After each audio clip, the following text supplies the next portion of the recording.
of ubiquity, diversity, and constantly improving, we looked at where are the barriers to that being true. And the first point was, where do we not have networks anywhere? So the first task is, how do you get networks everywhere? But you have to understand that that doesn't mean you get the same network everywhere, because the economics don't justify that. Secondly, you got to get everybody on, and this is the problem of adoption. The problem of adoption is very different than the problem of adoption for the telephone world, where it was pretty easy to use a telephone. Getting people on broadband, particularly the 100 million Americans who aren't on today, involves a variety of cultural, language, economic, and other issues. So that's a really big issue, and we looked at that one as well and have a series of recommendations. The third issue is, how do we use it better? And this, in some ways, I think is maybe the most important thing in the near term, which is that we can vastly improve education, vastly improve healthcare, vastly improve public safety, job training, economic development, entrepreneurship, and a variety of other things if we think about broadband differently than we've thought about in the past. A simple example is in education. You know, one of the things that comes out of the plan was we should eliminate all textbooks and replace them with e-books. Not merely because it's cheaper, though it will be, not merely because it saves the environment in terms of paper and things like that, not merely because the thought of my now high school senior daughter still carrying around the same 25-pound backpack that I carried around with when I was in high school of textbooks is just absurd to me, though she's an athlete, so she doesn't really care. And she says that that argument is my worst argument on this one. But the real reason is because if you have an e-book and you don't understand something, you have a lot of options. You can press something, you can see a video, you can see the best teacher in the world describe it. You can click something and go into a group. You can click something and get a tutor. You can test, you can assess, you can improve the content dramatically. And that's across the board in healthcare and public safety and all these other things. So in some ways the most important imperative is, how do we utilize broadband to rethink the way we deliver important, essential public services? And a fourth category of where we were concerned about the country falling down in terms of achieving that vision are, what are the fundamental inputs we need to get that ubiquitous, diverse, constantly improving ecosystem? One of the most important inputs is spectrum. And so we focused a lot of time on how do we make sure that we have the necessary spectrum for a world that's increasingly both mobile and wireless. And so that's basically the vision. As we talk about the panel today, I have to say I deeply admire the work of RUS. I think they've done a lot of great things. But I think we have to re-examine our priorities. And I noticed that today's speaker, when he was talking about that the taxpayers don't put any money into the RUS program because it's just loan guarantees and everybody repays their loans. 78% of the repayment, of course, comes from the Universal Service Fund. How many of you actually pay a telephone bill? I think it's about the same number that pay taxes. It actually may be higher. Actually, as a percentage, it actually is higher. In this room, though, I think it's about the same. So you're actually paying for those RUS loans, whether even though you're not paying with the taxes. I'm not saying it's a bad deal, though in some cases I would say it's a bad deal. What I am saying is, let's not kid ourselves about the economics. Let's look at both sides of the equation, and let's ask ourselves the question of what's the priority for this time with this technology, with this economy, and let's ask ourselves whether we need to shift it. The FCC probably next week will vote on a universal service reform package, and there are many good things in the package, but I'm afraid that based on what I know, and there's a lot that I don't know, I think we're missing a real opportunity to reprioritize what is really important to move forward. You know, I have a sister of mine is a school teacher. I was talking to her the other night, and she was talking about how the broadband connection in her classroom is so slow that this great new technology of displays, you know, the whiteboards and the power boards and things, it just doesn't work because the level of technology is just not fast enough. So we should be asking the question, do we need to ramp up the E-rate? Do we need to increase that in prioritization? Because the benefits of the two-way collaborative platform are so great in the classroom that that ought to be a higher priority. Whereas in getting, the most interesting statistic in terms of the cost was to serve, and I appreciate Cynthia wants to get to 100%, but when we looked at the 7 million homes that have no broadband, we said the total cost was about $33 billion, that it would generate $9 billion of revenues. $14 billion, which meant there was a gap of 24, $14 billion of that was the last 250,000 homes. Over $50,000 per home, if I recall my math correctly. Is it really per year? We have to ask hard questions. Money is not unlimited. So anyway, one of the things that came out of the plan, and I'm going to kind of wrap it up by talking about what I'm doing now, that we looked at was we said, how do we retain technological leadership in the United States? How do we have the best broadband ecosystem in the world? As I would argue we actually do today. That doesn't mean we have the best networks, though we have good networks. It does mean that any other country would, give their right arm and left leg for a Google, a Microsoft, an Intel, a Qualcomm, an eBay, an Amazon, Facebook, etc. So if you look at the overall ecosystem, and I should have mentioned Apple too, because they're a very important part of that. And there are a number of other companies, AT&T and Verizon and Comcast, etc. So if you look at the whole ecosystem, we're doing very well. But we're doing well because of decisions that were made in the 60s, 70s, 80s, and 90s. And the question is, what's going to keep it going? And so out of those discussions, Google frankly said, hey, we'll provide some leadership here by saying we'll provide a gigabit of connectivity to a few communities as a test bed. And we think that's a really valuable thing to do. But some of us were thinking it's not enough to only have one provider do it and only it be in one community. We need a critical mass of communities that have it. And this is in no way criticism of Google, because they're really stepping up and putting their money where their mouth is. But then it was amazing. 1,100 communities applied. And so some of us who looked at the plan said, that's really interesting, because that's not a demonstration of consumer demand for gigabit connectivity, but it is a demonstration of community interest in making sure that their community is linked to a world-leading network. How do we use that energy? How do we use that self-organization? How do we use that work to get not just one or two, but a critical mass, which I would define as at least a dozen and hopefully 2 or 3 dozen. So then we asked the question, which communities have the best economics for gigabit connectivity? Where do we have the highest density, the best pre-existing networks, the highest already demonstrated demand? There's a category of communities that fit that. The second question, equally important, which communities will drive the innovation? Why do we want to do this? We want this to happen because we want to make sure there's an ecosystem in the United States of engineers, designers, and others who know how to design, build, operate the networks, but also innovate on top of the networks. And so what are the communities where we would get that innovation? The answer to both of them is the same, university towns. So me and my friend Eric Garr, who I'd worked with on the National Broadband Plan, we said, this is a really good idea. We should go to all the communities that applied for Google, university towns that applied and didn't get it, and we'll kind of organize a group and try to aggregate some demand and see if we can kind of flip the Google model to have demand drive the suppliers to offer the service.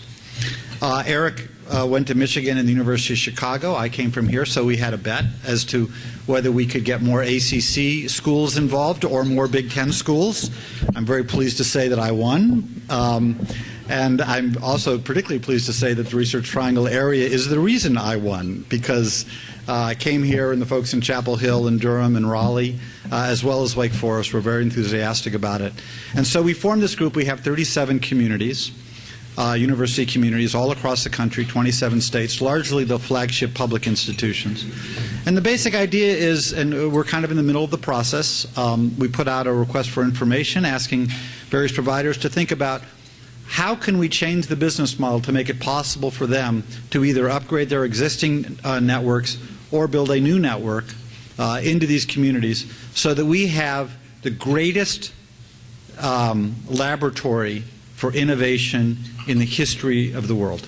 Here in the United States, we get, Let me close this by saying that I've been both very impressed by and very depressed by Tom Friedman's book, That Used to Be Us, because it is not the world that any of us wants to be leaving our children. It's not the world that any of us thinks that we're doing a good job in improving things here in the United States.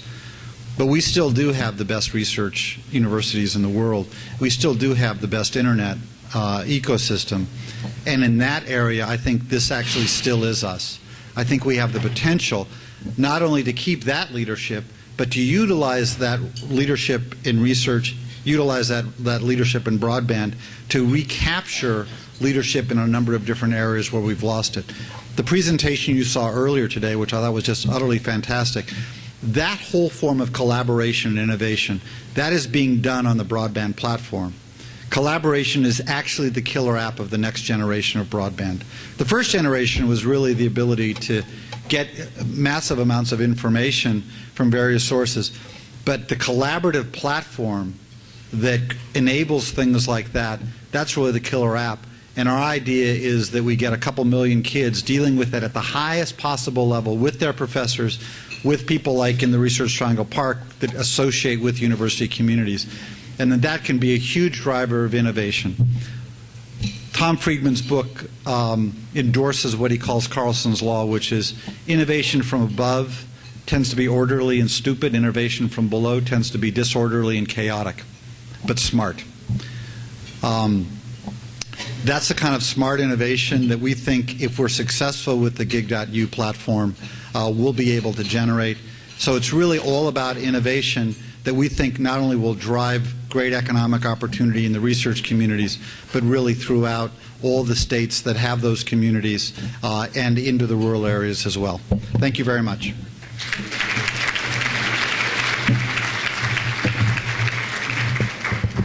Great. Thank you, Blair. We're going to open it up later for questions from all of you, but I just have one. You can just grab the microphone there.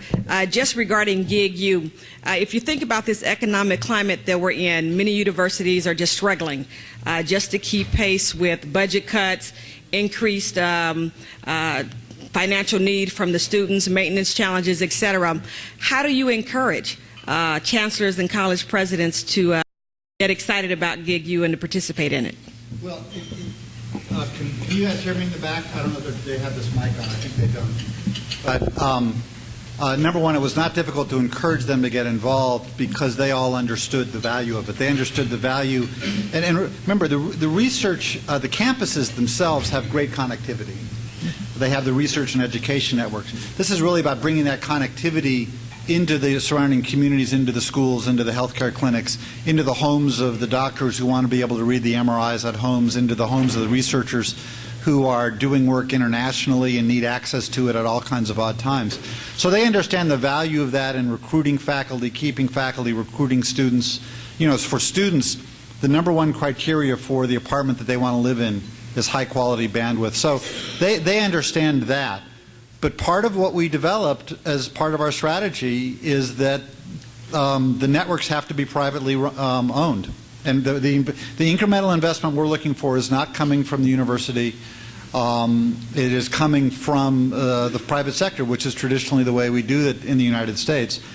I think when you look at a variety of the details in the Google-Kansas City agreement, what you find is a very new version of collaboration which is quite different, where it has some similar elements to traditional transactions. There are some things that are different that I think make that possible. But that's what we're trying to go for. We're not saying to any of the universities, you should finance this, but they can offer a number of things that frankly don't cost them that much but are very valuable to a provider that we think can make it possible. Great. All right. Thank you. A very creative approach that, frankly, we're interested in exploring with you. So appreciate that. Okay, Jim.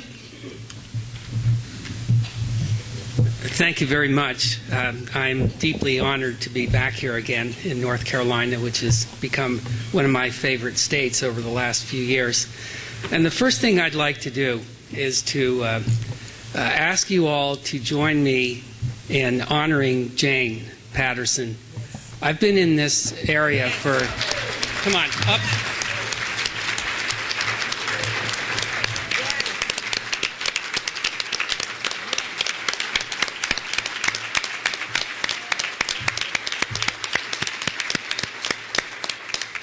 I've been around and about the country for many years. We actually work in something like 37, 38 states now.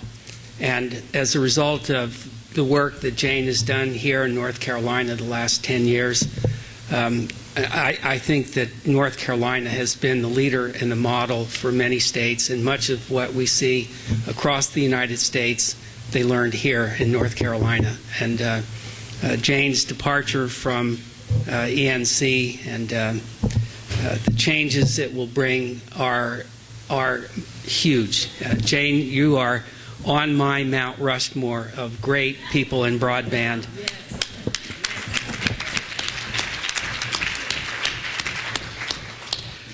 Jane asked me to comment today on what I was trying to achieve by mounting a personal campaign to bring a national broadband strategy to the United States about 6 or 7 years ago. And from my perspective, how have things turned out? How do they look so far? I'll try to do a form of that by simply comparing where we were 5 years ago to where we are today. And I am, as most of you know, incorrigibly optimistic, but I have to confess that I go back and forth between my optimism and despair for some things that I see. And first thing you need to understand about me is that the central purpose of that campaign was that I believe to my core that I want the U.S. to be a great nation. I'm a child of Holocaust survivors, and to them and to me, the U.S. is that greatest of countries, and to see it drift to mediocrity is anathema to me, and I'm sure it is to most of you. So that's my main driver, and that's what has been behind all these efforts. By the way, I was recently at a conference that focused on unforeseen circumstances, and this will tie back to what you said in your introduction. One terribly unforeseen circumstance that affected me personally was that as a result of all this work of our Broadband Coalition, we generated tens of thousands of hours of time that people and lawyers put into helping Blair shape the National Broadband Plan and helping NTIA and RUS shape the stimulus programs. And because I was in the middle of it and had to be neutral, I couldn't do any of that. So that was an unforeseen circumstance. Well, in any event, so where were we 5 years ago today? Well, as a country, we didn't really have much of an appreciation of what the enormous potential of broadband was. Those who thought about broadband at all considered it to be a faster way to do email or to download or to browse. They didn't really see it as the core of everything going forward in every aspect of our lives, from healthcare to transportation, environmental protection, energy, and across the board. We therefore didn't treat it as such. We didn't have any good data at all on where broadband was available, how much it cost, what speed it was, who was offering it, who wasn't offering it. What we had was FCC data that was not only useless, it was worse than useless because it was downright misleading. As you might recall, the FCC treated a zip code that had even a single business or residential line as having broadband available to everybody, and it treated 200 kilobits per second as broadband. And with that data and those assumptions, every year the FCC told Congress and the public that we were doing fine in deploying broadband across the United States. And we didn't have a real sense of how we were doing in the world, but we knew that based on the data that are collected by international bodies, we weren't doing that well. We were in the middle, after being first in the world in the 1990s, we drifted into the middle of the pack or lower in virtually every measure of broadband success, in deployment, in adoption, in speed, in price. The only silver lining in that picture for us was that we had the greatest number of broadband lines in absolute terms, and even that lead was beginning to erode. We had no comprehensive game plan surrounding broadband. What we had were isolated rules and policies that were either adopted for different purposes, and we tried to shoehorn today's realities into old rules. We had no framework in which to judge how a rule in this area might affect a rule in that area, how this technology interacted with that technology, so the regulatory process was a complete mess. We had a sense that some populations were being unserved or underserved, the rural areas, senior citizens, our minorities, our other populations. We knew that they weren't using broadband, we thought, but we didn't know why. We didn't know the extent of the problem. We didn't know the reasons for it. And I could go on and on. We were a mess 5 years ago. But the most important thing of all was, no matter who you talk to, no matter what their policies were, and at the time most people opposed the concept of a national broadband strategy, but the one thing that we could all agree on was that there's an opportunity out there that we're missing. The U.S. is not doing as good a job as we could be doing, and if we could get together and figure out how each of us can benefit in our own way, it would not necessarily be a zero-sum game.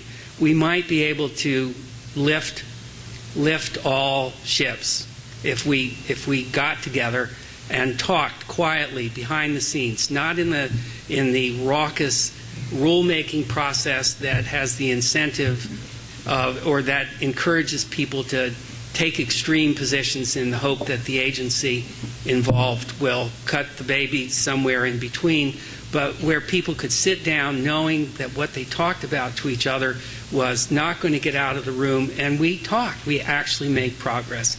And by December of 2008, when we issued our call to action, it stunned Washington that people who disagreed on just about everything were agreeing on major fundamental points. Well, so let's fast forward to where we are today. And today we have a national broadband plan. It's a magnificent document in many ways. It provides a comprehensive framework to look at broadband. It gathered together the best information available from around the world. It was the product of an open series of hearings and comments where everybody who had a stake participated to a greater or lesser extent.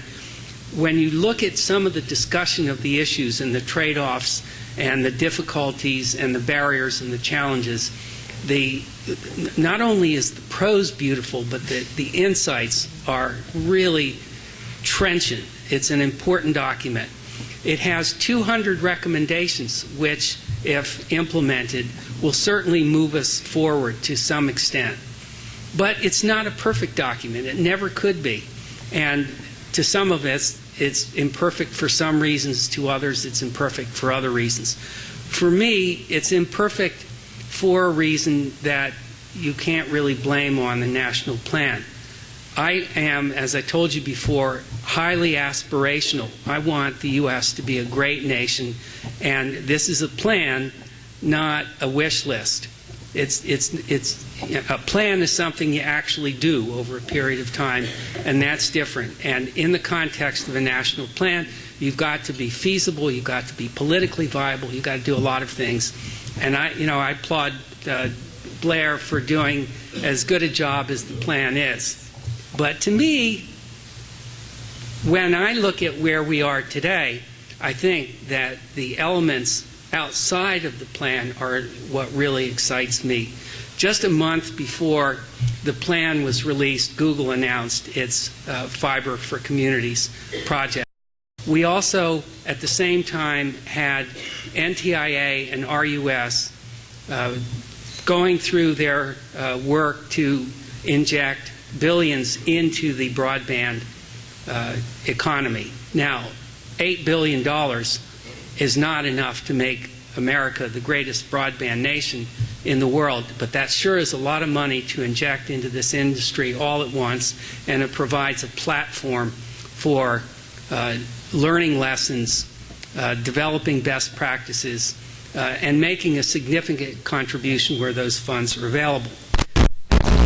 Where we are today is that we've got hundreds of stimulus projects that are in the process of being built, and they are their own story, and that's great for those communities.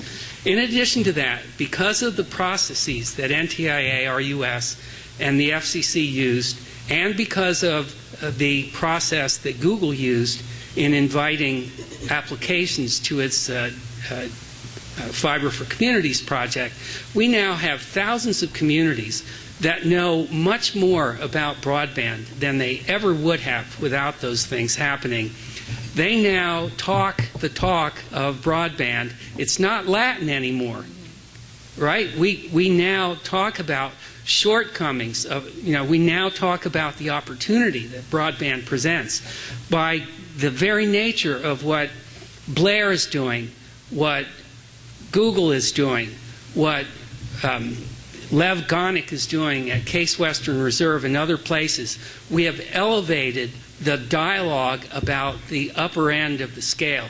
We recognize that to be a great nation, the U.S. needs to ramp up a lot of areas in a lot of ways at the same time. If we had a low level of broadband to every citizen in the United States, that would be great, but we would still be challenged by the leading nations in the broadband area, because broadband is the electricity of this century. Everything we do is going to ride on top of that, and those who provide the most capacity for the least cost to the most of its public are the countries that are going to do best. In particular, think of where we are in relation to China. Now, how many of you think it's important that the U.S. Maintain its parity or lead in dealing with China across many different areas? Supercomputers, broadband communications, trade.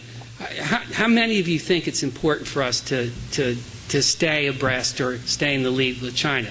Well, let's look at where China has come over the last few years in the broadband area. Now, of course, they're a lot bigger than we are. They have a leadership structure that enables them to make decisions that we can't make in our democratic process. But great nations don't sit around griping about what others do. They find their own way to do it. Now, as I said before, we were in 5 years ago, we were in the world lead in number of broadband lines. Well, China took over that lead in 2008. Currently, it has about 140 million broadband lines compared to our 89 when you're talking about landlines. Much of their new builds are fiber to the home. China came from not even being on the charts to today, in 2010, it had something approximately 32 million fiber to the home lines. The leader in that field, they blew right by in 2009 and 2010, was Japan. They have about 20 million. We have 7, or had 7 in 2010. Now, projecting ahead, China's projected to double its broadband lines by 2015. In the first 3 months of this year, it accounted for 42% of the increase in broadband lines in the world. It's expected to double its current broadband lines, most of which will be fiber to the home by 2015. Now, if all that we're saying about broadband is true, particularly about the possibilities created by access to affordable gigabit connectivity, that's a serious issue for us, and we need to get moving. We need to get moving right away. There's a story about a young boy who had a bat and a ball, and he said, "I'm the greatest hitter in the world." And he threw up the ball, took a swing at it, and he missed. And he did it again, said, "I'm the greatest hitter in the world," swung and missed. Did it a third time, same result, and he said, "You know, I'm the greatest pitcher in the world."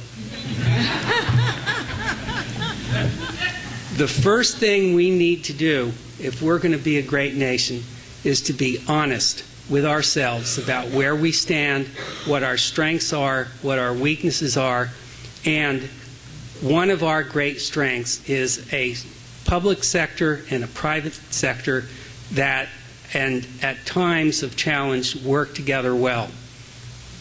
We can't be successful any other way.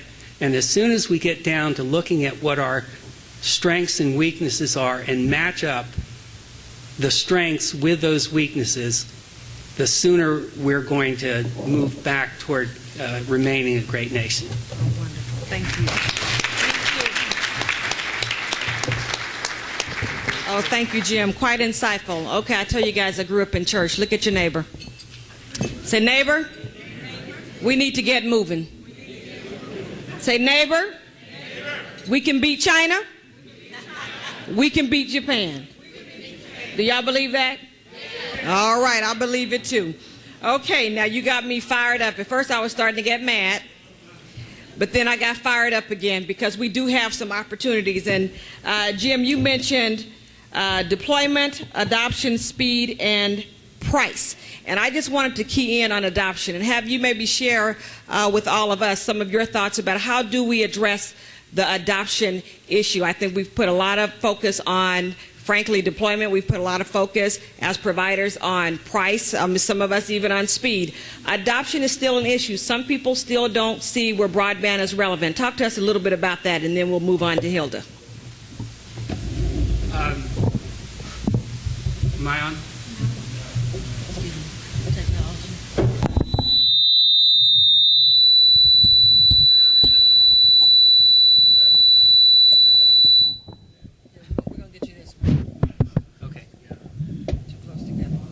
I'll come back. Come back. You just come back. Come back. Okay.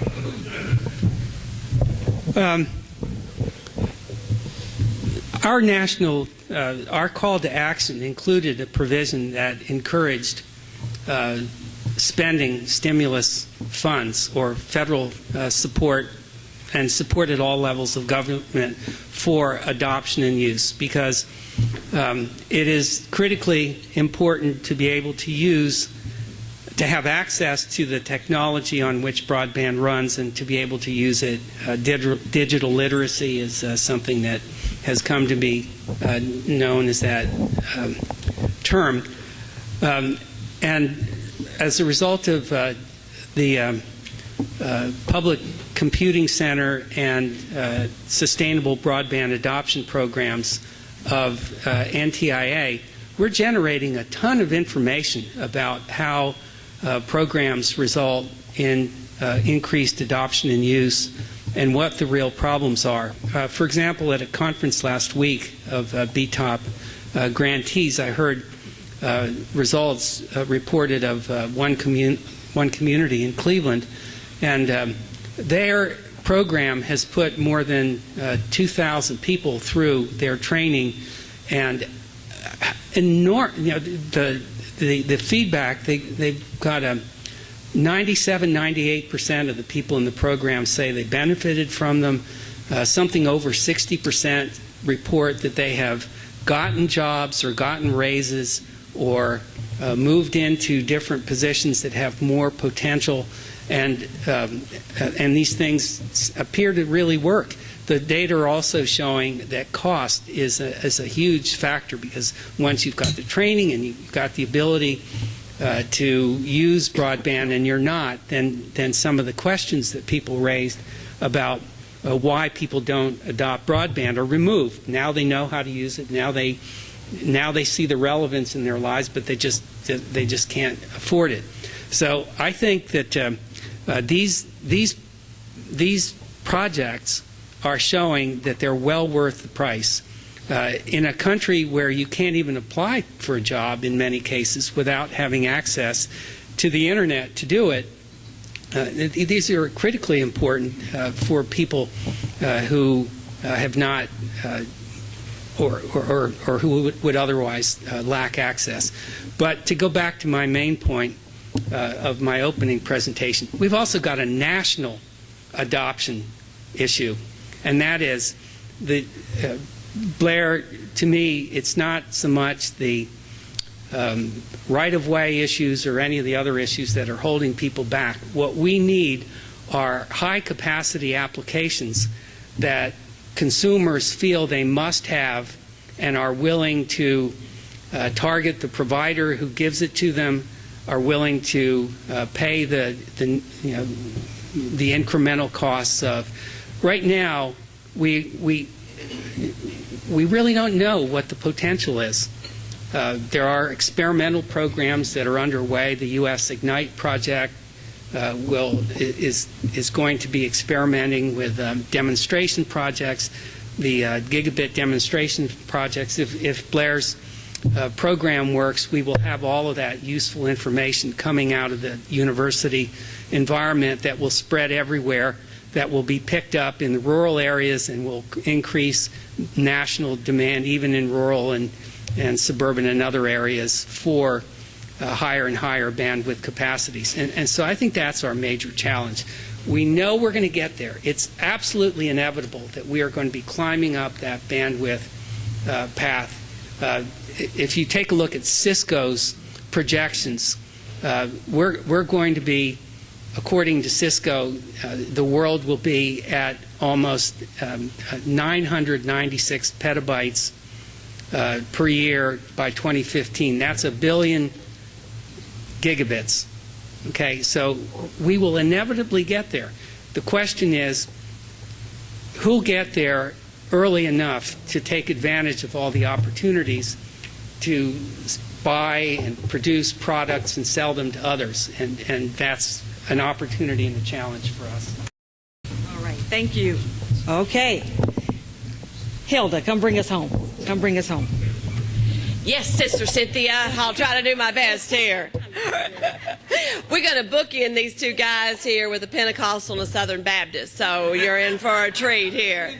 Yeah, so Southern Baptist like amens as well. But first of all, let me say thank you to Galen and Jane for bringing RTC to North Carolina and for putting together such a wonderful program. It has really been an inspiration to be here. Thank you. You see, I've been around for a long time.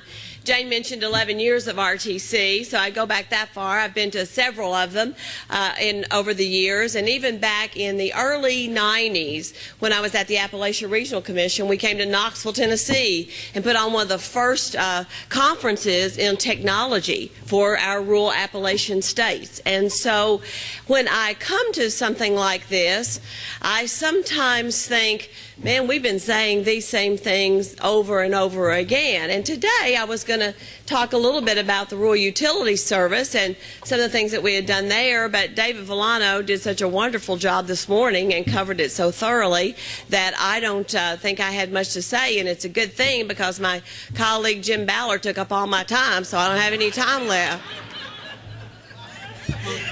And to Blair, I would say he's trying to claim North Carolina. Come on, Blair. My grandmother left the mountains of North Carolina in a covered wagon and went to Kentucky, where it's what I call home. So I think I have blood ties to North Carolina. Why did she leave? Well, I don't know. I think her husband or something. No, she was a little kid. Her dad told her to. Her dad told her to. And it's always good to see my friend Scott DeGarmo with Broadband Properties and now Broadband Communities Magazine. If you haven't been a part or haven't come to the summit or don't have a subscription to the magazine, please make sure that you see Scott and you get signed up, because it is really an important piece of information that you need to be in tune to. So what am I going to talk about? Well, as I sit here and I listened and I was inspired by Cynthia here, and I looked at the program again and it said Broadband for All. And let me tell you, the good book says that without vision, the people perish. And so that's what I decided I was going to talk about today, because I do believe that we can have broadband for all. And I do believe that we can put China in the back seat if we set our minds to do this. Thank you, Gail. But let me take you back just a little bit, telling you I've been here for a long time. In 1995, I had the 3 A's for technology: awareness, access, and application. All right? At that point in time, folks, in the history of our country, that was 1995, like best I calculate, 16 years ago, people didn't really even understand the internet. They weren't addicted to their Blackberries and their iPhones. They didn't have a clue what it meant from a terms of economic development. And think how far we have come in 16 years.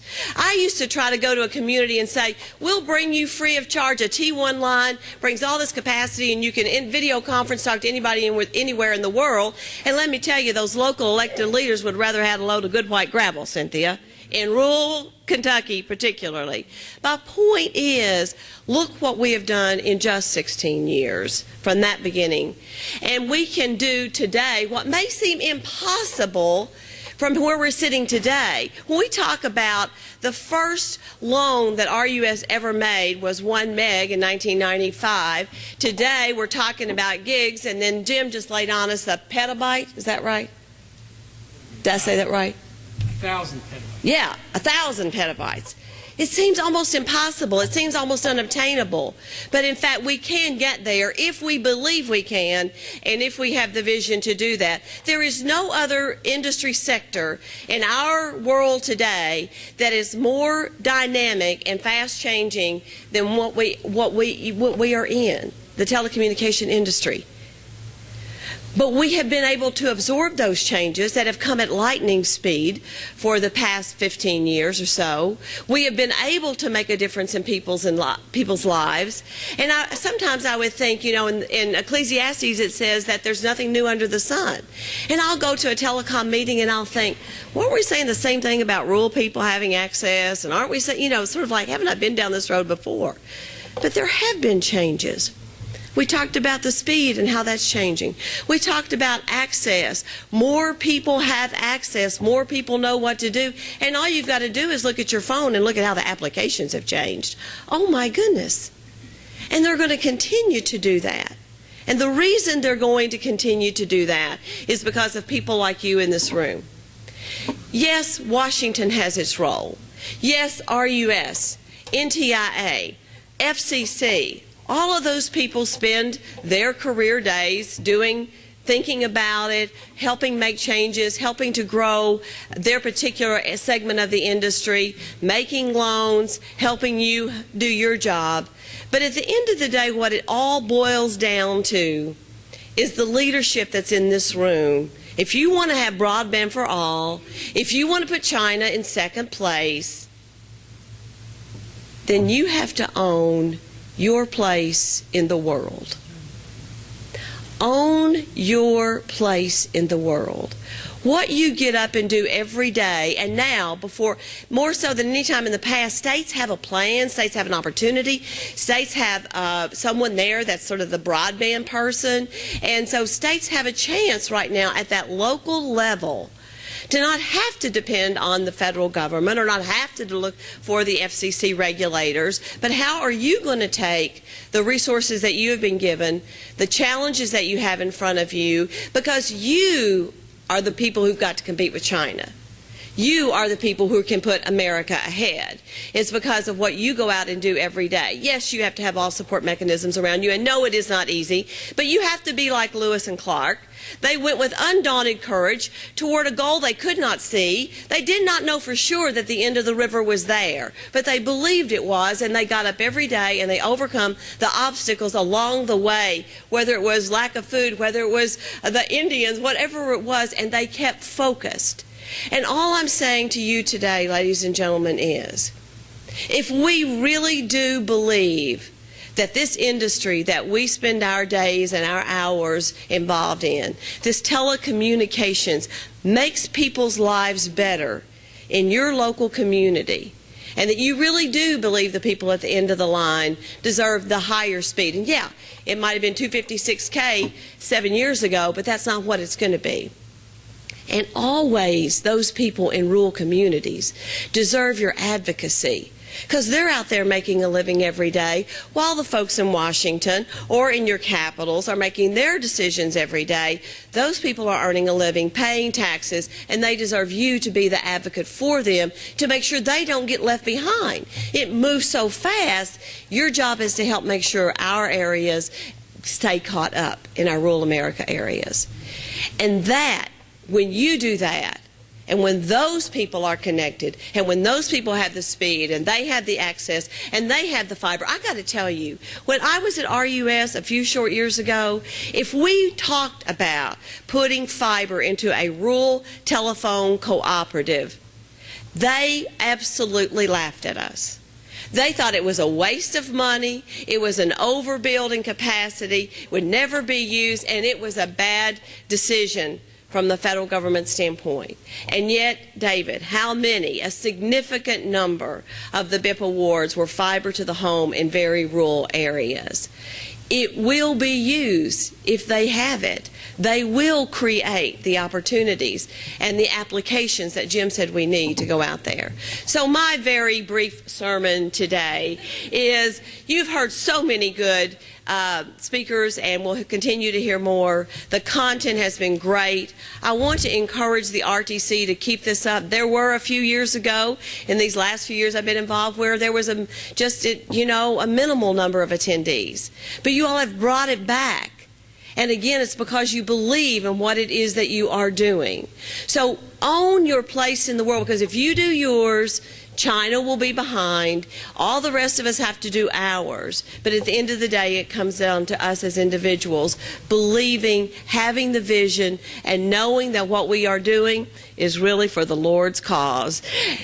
It is going to make America more competitive. It's going to make children's lives better. It's going to make families who are suffering from hospice family members, they can have a better amount of service if we have the connectivity. Elderly people can stay in their homes. America will be greater when we maintain and believe the goal of this conference, the title of this conference, that truly America can achieve broadband for all. Thank you very much.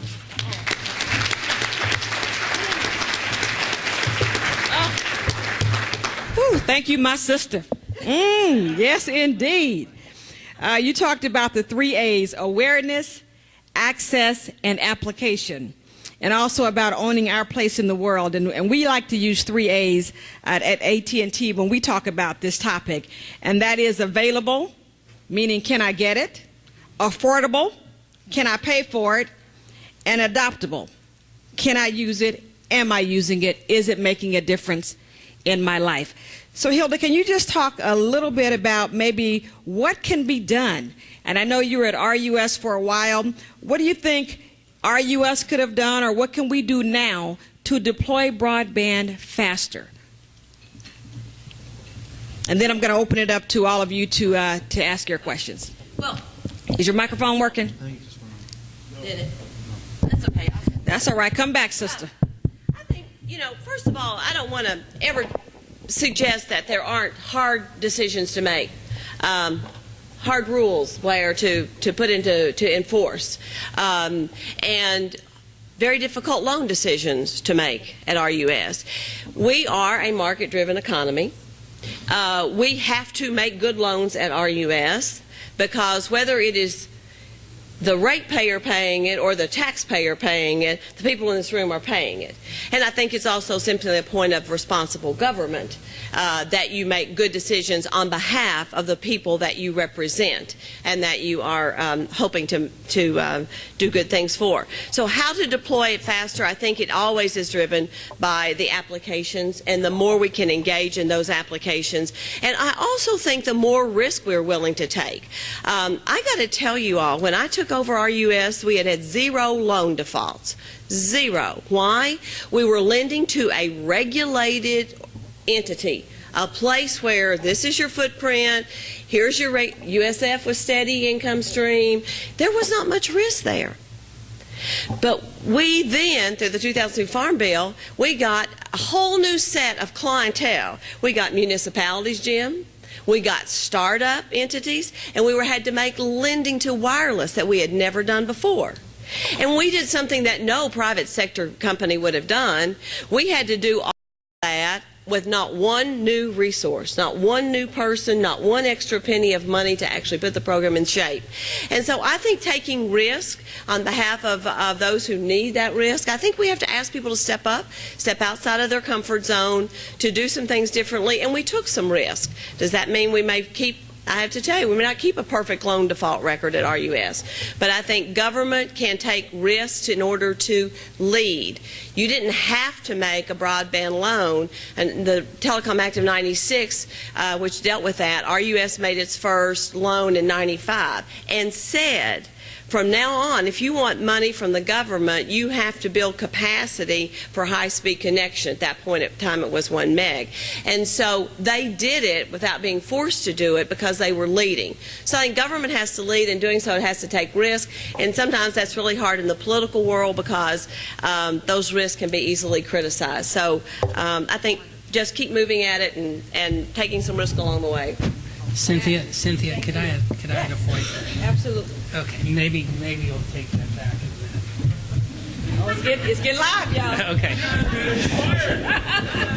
Sister, you said tell it like it is.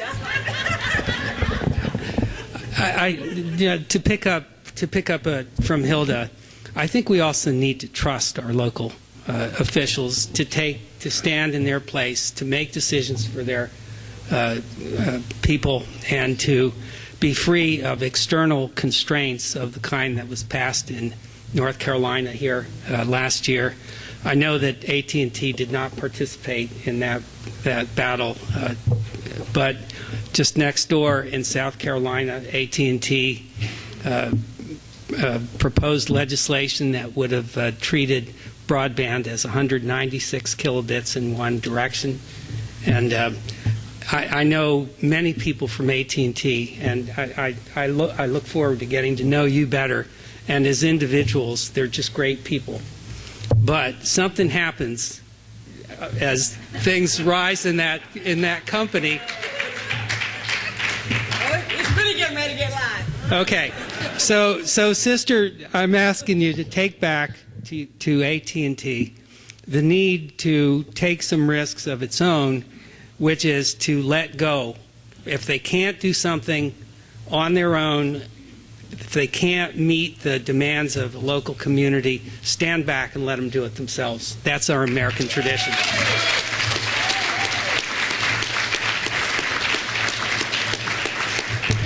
Well, I would just respond. AT&T took a risk when they sent me here, which is why we were not in that battle in North Carolina. I'm with you, okay? I'm with you.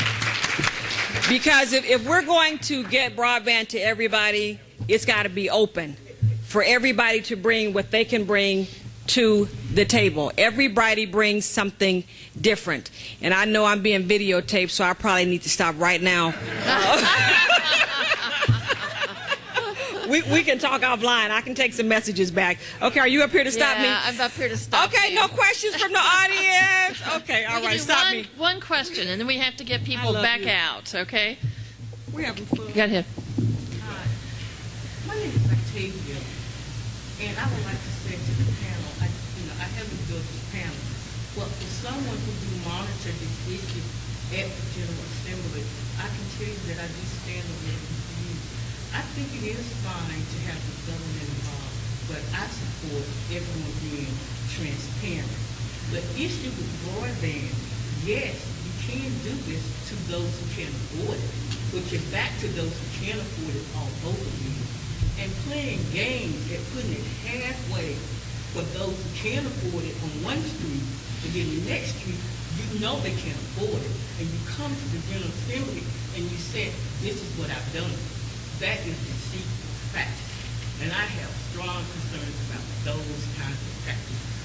So as we look at this issue, we must be fair, honest, not play games, and it's not about the haves. It's all about the have-nots. It's not about one portion getting a piece of it, and then the other portion get no piece. Mr. Blair, you said something about flagship university in the research training part. Would this include historical black colleges and universities? I'm a graduate of St. Augustine's College. We do have Howard University. The question is, he talked about flagship universities in the Research Triangle Park. She's a graduate of St. Augustine, and she said, would this include St. Augustine, right? Yeah. Or any historically black college or university? Actually, Howard University is a member of the Gig.U group. I'm sorry, Howard University is a member? But I want to be clear, because I want to answer your question in a very transparent way. I spent a lot of time on the adoption issue. In fact, on the one-year anniversary of the National Broadband Plan, I actually went to the Joint Center for Research and gave a speech about everything I think we got wrong and the right way to do it. Because, as Jim said, it's not a perfect document. In fact, we say in the kind of final chapter on implementation, the broadband plan is in beta and always will be. It can always be improved. And I think adoption is a very critical issue. I gave a speech on it the other day in which, frankly, I'm very discouraged. I think the way the FCC is looking at USF reform is going to make it more difficult to achieve our adoption goals. But what Gig.U is about is to drive innovation at the high end. And I think we need both. In the same way, we need a UNC Chapel Hill, we need a St. Augustine's, we need a Fayetteville Community College. This is what I mean about the kind of, we have to think about broadband in terms of the use case. Broadband to all means we get people what they need. I would just note, I've been in a lot of different debates with rural telephone providers who are upset with me because we emphasized mobile in rural areas a lot. And I just noted when I went to the website of this conference, the picture is of a farmer looking at a laptop in his field. That's a wireless connection. It's really important we get that wireless connection everywhere. But my point is, we can't solve every problem simultaneously, but let's make sure we should be focused on the adoption problem in a way that achieves that. But let's also make sure we don't forget the innovation problem and the technological leadership problem. That's going to take a different kind of solution. Well, listen, this has been a great panel. Let's give them a big hand. So, yeah. And I hope for those of you who haven't had a chance to get to know Cynthia Marshall, who are from North Carolina, and those from other states, that you do so, because she's been a joy and a delight to have moved to North Carolina, and she's a Tar Heel basketball fan. Bye. So thanks, and let's get to our sessions next.